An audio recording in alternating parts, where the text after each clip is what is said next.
Bonjour, bonsoir, selon l'heure à laquelle vous nous écoutez, chers auditeurs, chers spectateurs de votre plateforme Citizen Lab Mauritanie.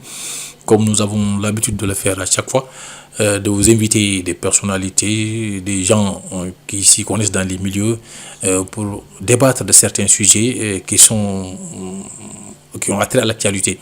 Et pour ce, de cette actualité de l'élection, pendant la période électorale, le jour du vote et tout cela, la période qui suit, nous avons porté notre dévolu à un certain Chérif Diagne, alias DJX, qui est un acteur de culture urbaine, activiste culturel de la Mauritanie. Donc nous allons donner la parole à Chérif Diagne pour qu'il s'allie d'abord. Ensuite, nous allons rentrer dans le débat. Bonsoir Guy, Mokhtar, merci déjà pour le choix porté à l'endroit de mon humble personne ou de ma tierce personne comme on dit. Et merci aussi pour cet entretien. Je salue et aimez ici mon bonsoir ou mon bonjour selon comme vous l'avez venu de le dire à toute la plateforme citoyenne justement Citizen Lab. Et c'est un plaisir aussi de répondre à quelques-unes de vos questions partagées sur le sujet qui est porté sur ces élections. Ok, Chérif, en tant qu'acteur de culture urbaine et activiste culturel en Mauritanie, cela ne va pas vous échapper, la période électorale, la campagne électorale, le jour du vote. Quelle analyse faites-vous de cette période électorale très calme, du jour du vote? Comment analysez-vous cette situation? Écoutez, il y a quelques semaines de cela, campagne a été battue par les 7 candidats, nous allons dire, et nous avons remarqué un calme relatif justement à ces élections. Un calme inhabituel en période de campagne électorale. Et je pense qu'il est dû à certains facteurs aussi d'abstention de certaines politiques ou de certains politiques. C'est selon. Mais comme il a été prévu et déduit selon certaines analyses préalables ou certains sondages, l'élection s'est passée très bien, je pense, je pense à mon niveau, d'après mes constats, au soir du 19, du 29 juin, autant pour moi. Et là, bien que nous tendons ou certains résultats nous tirent vers des effectifs officiels comme l'avancée ou la posture justement de premier du président sortant qui ont causé quelques mouvements autour des quartiers périphériques et dans l'axe est-ouest. Je pense qu'aussi nous allons attendre un peu pour déduire peut-être de ce que sera de la situation. Vu qu'aussi que c'est une première journée d'élection, n'est-ce pas, en ce samedi 29 juin, on est le dimanche 30 et justement revenons sur ces heurts et sur ces mouvements au niveau des quartiers privés pour exprimer certains mécontentements.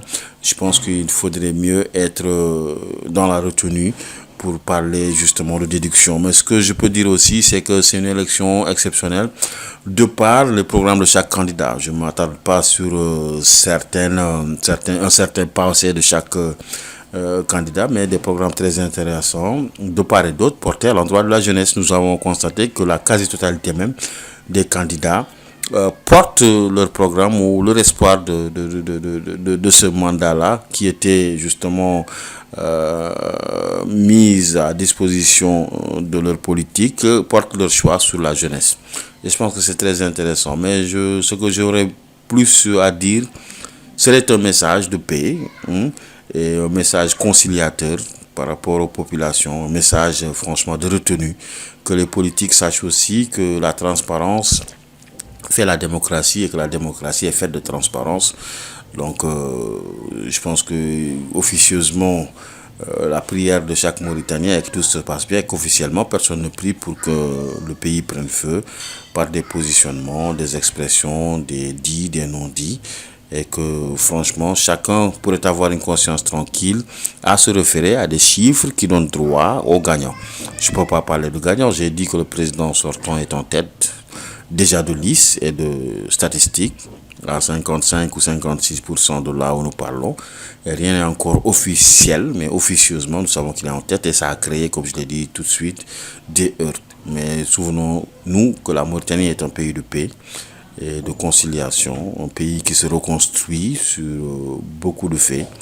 Et je pense qu'il est très important que nous, acteurs des cultures urbaines, qui nous chargeons de la communication même, de la coordination nationale des acteurs culturels de Mauritanie, partagés entre les cultures humaines et les arts de vie, porteurs de projets, nous ne pouvons que prier et lancer des messages forts pour que les Mauritaniens soient dans la retenue et que des dialogues se fassent et que le pays soit même... Moi, j'aurais proposé même, Mortar, un gouvernement de coalition, pourquoi pas un gouvernement partagé entre ces partis-là qui, chacun de par son programme, pourrait faire un mandat dédié à la jeunesse avec ces gros partenaires que nous avons entre l'Europe et de part d'autre l'Afrique et le reste du monde, offrir à la jeunesse ces opportunités. Nous avons vu des candidats très jeunes. Et je ne pense pas qu'il y ait un candidat aussi vieux de la vieille école politique mauritanienne qui s'est présenté. Déjà, le président sortant est de 56. Je pense que le plus jeune est des années 70. Donc, je pense que, voilà, le dialogue pourrait y avoir entre le chef de file de l'opposition, si on peut citer ainsi Biram Abed, et le président sortant, pour ne pas dire que tous soient au dialogue. J'ai vu certaines sorties au journal télévisé de la chaîne TV Mauritanie, qui est votre chaîne d'ailleurs, que je salue, que les candidats ont tous appelé, voilà, à la paix, à la retenue. Tous, hein, je dis tous, mais bon, certaines expressions aussi expriment des mécontentements. Et je pense que c'est à discuter, à revoir et à mieux formuler pour une Mauritanie meilleure.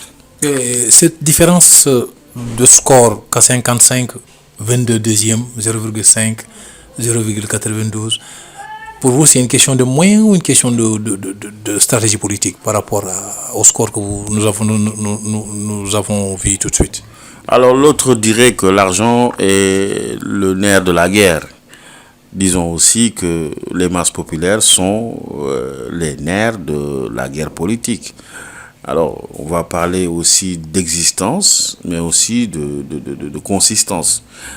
Vous voyez-vous, je pense que sur 5 millions que nous sommes, ou avec lesquels nous flirtons en tant qu'habitants, qu'il y ait 1 900 000 et poussières d'inscrits, c'est un peu inquiétant quand même, nous allons le dire, tout en parlant ou sortant de l'atmosphère passive dans laquelle l'élection s'est présentée au jour et au soir du 29 juin, le samedi, ce samedi qui était hier.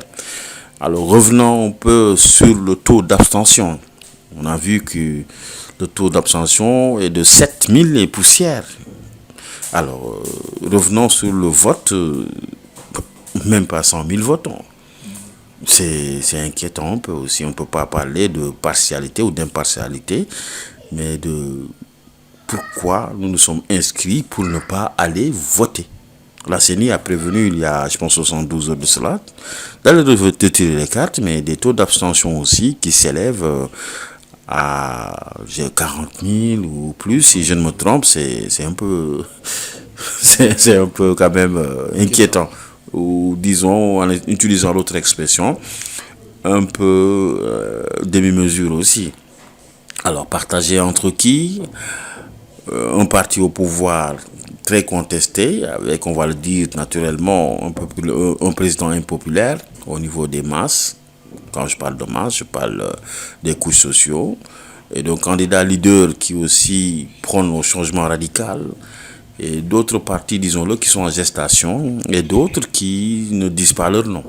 C'est ainsi que sont faites les 7, en tout cas selon, à mon niveau aussi, selon mon entendement et mon constat, c'est ainsi que sont faites les 7 postures de candidature. Donc nous allons des 0, au 57, ou 56 autant pour moi, virgule. Je veux dire du dernier jusqu'au premier, du premier jusqu'au dernier. Alors je pense que il faudrait des leçons de citoyenneté aux Mauritaniens. J'ai vu dans certains programmes ou lus comme ça des projets sur l'école républicaine. Oui, l'école citoyenne aussi devrait être pensée. Le Mauritanien a besoin de connaître encore la Mauritanie. Quand je parle du Mauritanien, je parle de la jeunesse mauritanienne qui doit connaître encore sa Mauritanie, sortir du communautarisme, ne pas être dans les sentiments pour s'exprimer sur le choix du pays, sortir des propos qui tiennent de d'autres exemples qui ne s'adaptent pas aux réalités mauritaniennes. Le Mauritanien a besoin de se dire donc des Hodes jusqu'aux extrémités des bas-fonds du pays, qu'il est chez lui. Que le Foutanké se sente dans l'Inchiri, qu'il se sente dans le Tagante, qu'il se sente dans les Hauts, qu'il se sente dans l'Arsabe, et que aussi vice-versa. Que l'autre qui est au fin fond du district Zemmour se dise aussi qu'il est chez lui, là-bas peut-être à Haïregolde, à Ologa ou à Mbagne ou à Niabine que tu as cité lors de l'échange tout à l'heure entre toi et moi. Donc c'est un peu ça, cette Mauritanie que nous devons, je vais pas dire relancer puisqu'elle est en cours, mais un peu repenser et booster des gens qui franchement travaillent comme nous, artistes, des conciliateurs des cultures urbaines et des arts de vie, qui travaillent sur une Mauritanie qui ne s'arrête pas au mot unité nationale. L'unité nationale existe déjà, les Mauritaniens vivent ensemble. Mais l'unité citoyenne doit être pensée et appliquée, tout comme cette école républicaine, tout comme ces projets radicaux de système qui change. Je ne suis pas contre un système qui change, mais je suis contre un système aussi qui va peut-être arriver pour amener un autre système qui doit changer. Donc je pense que les politiques doivent se concerter, que les jeunes doivent bénéficier de moyens qui leur permettent de connaître mieux la Mauritanie. Ce que je dirais en gros sur cette élection, c'est qu'elle s'est passée vite, très rapidement. Hein. En 2 semaines, nous avons constaté une forte présence de INSAV sur les communications, sur les déplacements, d'autres candidats que nous n'avons même pas vus. Voilà. Mais revenons toujours à l'image de ces 2 candidats. L'autre tête et fil de l'opposition, candidat sortant du pouvoir. Je pense que cette élection s'est déroulée autour du candidat Razouani et autour du candidat Biramdal Abeid. Voilà. Merci de cette analyse, Chérif Diagne, alias Master X. Donc, rappelons que c'était notre invité. Merci, vous, spectateurs, auditeurs de la plateforme Citizen Lab Mauritanie. On vous donne rendez-vous dans une prochaine émission avec un autre invité. Wassalamu alaikum.